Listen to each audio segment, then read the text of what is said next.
नमस्कार, फाइटर समाचार में आपका स्वागत है। पेश आज 31 अक्टूबर सोमवार शाम 4 बजे राजस्थान की खास खबरें। श्रीगंगानगर जिले के पदमपुर में पड़ोसियों के विवाद में एक 5 साल के बच्चे की हत्या कर दी गई। बच्चे का शव उसके घर की छत पर बोरे में बंद मिला। मृतक के पिता का आरोप है कि संभवतः पड़ोसी महिला और उसके एक सहयोगी ने ही गला दबाकर उसके पुत्र की हत्या कर दी है। आसपास के लोगों से मिली जानकारी के अनुसार घटना वार्ड 1 की सजना कॉलोनी में हुई। यहाँ रहने वाला साजन कुमार दिहाड़ी मजदूरी करके परिवार चलाता है। उसकी पत्नी नरमा चुगाई के लिए जाती थी।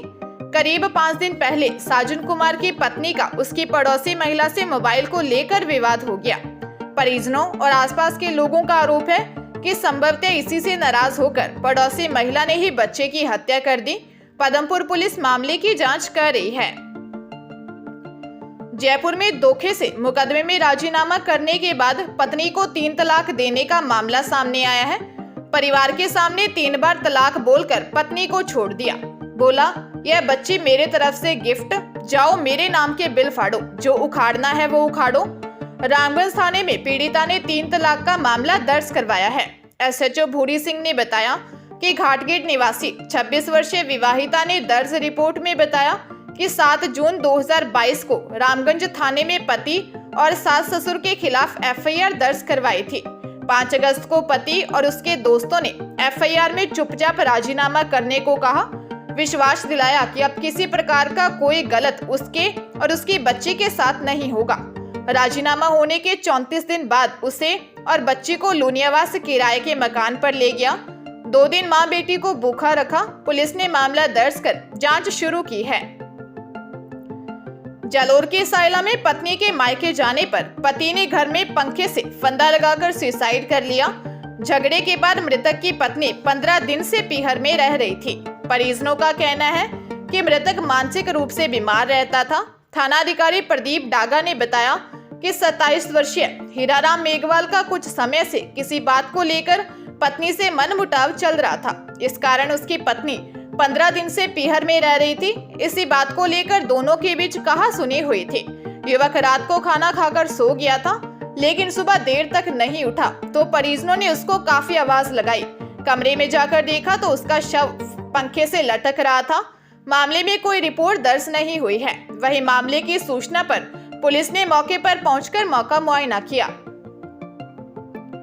जोधपुर पुलिस कमिश्नरेट के बासनी थाना पुलिस ने हड्डी मेल क्षेत्र में एक कैफे की आड़ में चल रहे हुक्का बार पर कार्रवाई कर एक जने को गिरफ्तार कर हुक्के पिलाने का सामान जब्त किया है। पुलिस ने बताया कि रात के समय SI Naresh Sharma, ASI Ramnarayan, constable Dharmendra गश्त पर थे।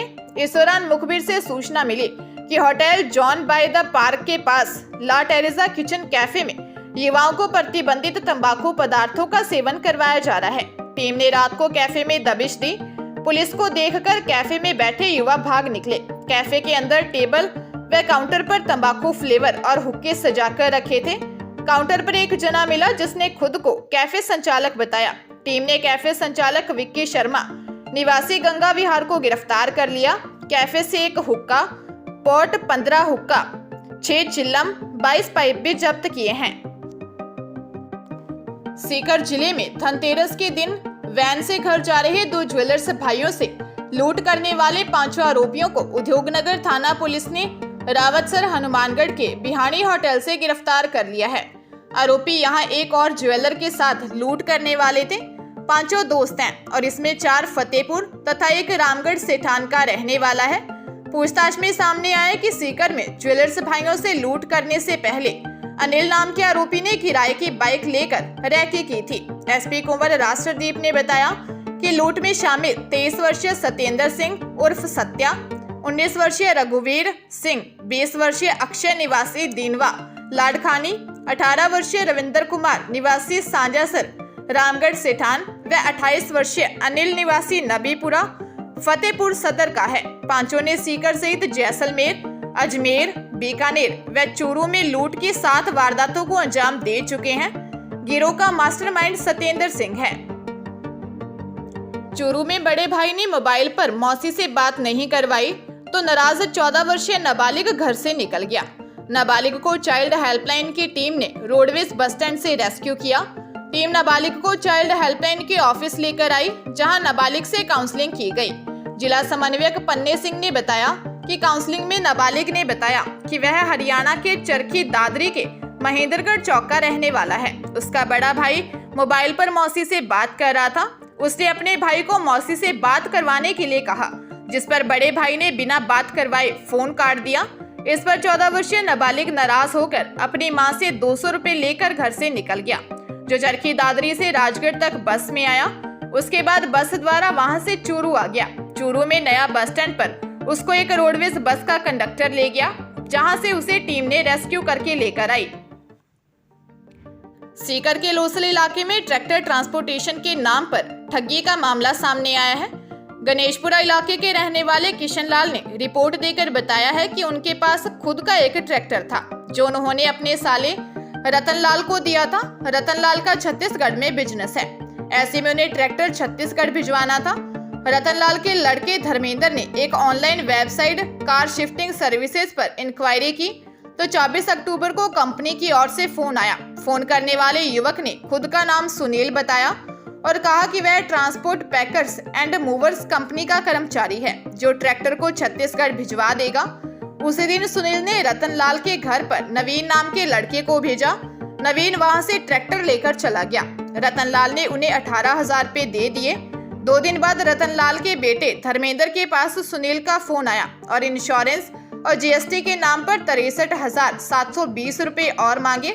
इस पर रतन लाल को शक हुआ और उसे ठगी का पता चला। पुलिस मामले की जांच में जुटी है। धौलपुर के मनिया थाना क्षेत्र के मांगरोल गांव में ससुर और बहू ने पारिवारिक विवाद को लेकर जहर खा लिया। दोनों की तबीयत बिगड़ने पर परिजनों ने जिला हॉस्पिटल में भर्ती करवाया, जहां डॉक्टरों ने जांच के बाद ससुर को मृत घोषित कर दिया। वहीं बहू की हालत गंभीर होने पर डॉक्टरों ने प्राथमिक इलाज के बाद जयपुर रेफर कर दिया।